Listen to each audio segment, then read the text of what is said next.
With that, dear audience, we are ready to kickstart the event. Enjoy the conversation, the company, and the collective sense of the purpose that bring us together today.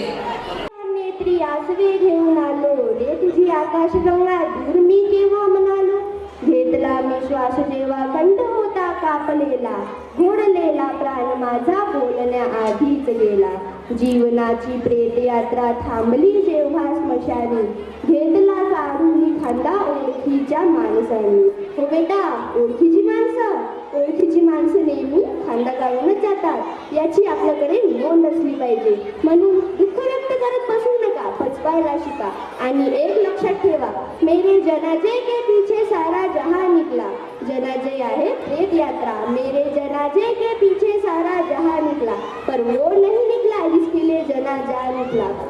कोणाची वाट पाहता अरे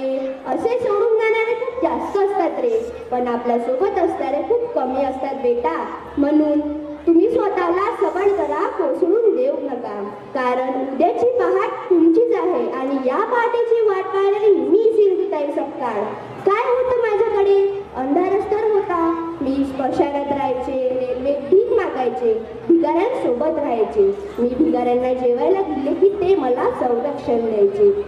आणि म्हणून एक लक्षात ठेवा बेटांनो ही भिकारी 70 वर्षे जगू शकते 70 वर्षे हजारो लेकरांची माय होऊ शकते 282 जावई 49 सुनांची सासू पावणे 200 गायांची माई 750 पुरस्कारांची मालकरी आणि 4 राष्ट्रपती सन्मानित सिंधुताई सपकाळ जिंदाबाद अशी मी स्मशानात राहणारी जळणाऱ्या प्रेतावर भाकरी भाजून खाणारी स्वतःच्या जन्म ठेवलेल्या बाळाची दगडाने नाट असणारी मी आणि 16वा दगड मारताना मी एकच विचार केला सिंधुताई सपकाळ अशी वेळ तू कोणावरही येऊ देणार नाही आणि आली तरी तू त्यांच्या सोबत असली पाहिजे म्हणून खंत वाढवू नका जगायला शिका जब उसी ने मेरे कब्र पर आकर मुस्कुरा दिया कोई बात नहीं जब उसी ने मेरे कब्र पर आकर मुस्कुरा दिया बिजली चमक के गिर पड़ी सारा कफन जला दिया कफन जळू द्या रे पण तुम्ही दफन होऊ नका बेटांनो मी 22 देशात जाऊन आले पण वाटलं नव्हतं एवढे मोठी होईल त्या देशातील मराठी लोक मला बघून एकच म्हणायचे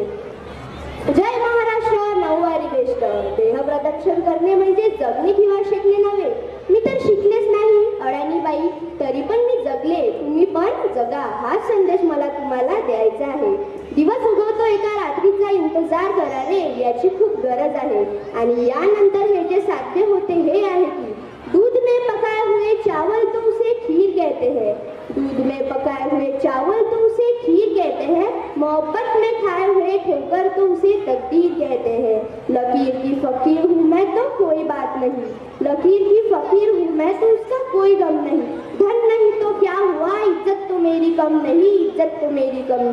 गरिबी खूप वाईट असते बेटा म्हणून तुम्ही गरिबापर्यंत पोहोचा ज्या झोपडीत अंधार आहे त्या झोपडीत उजेड करायचा प्रयत्न करा रे यात तुमचे खूप भले होईल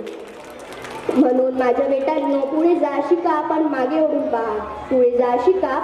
ओढून पहा याच तुम्हा सर्वांना माझ्या शुभेच्छा आहे धन्यवाद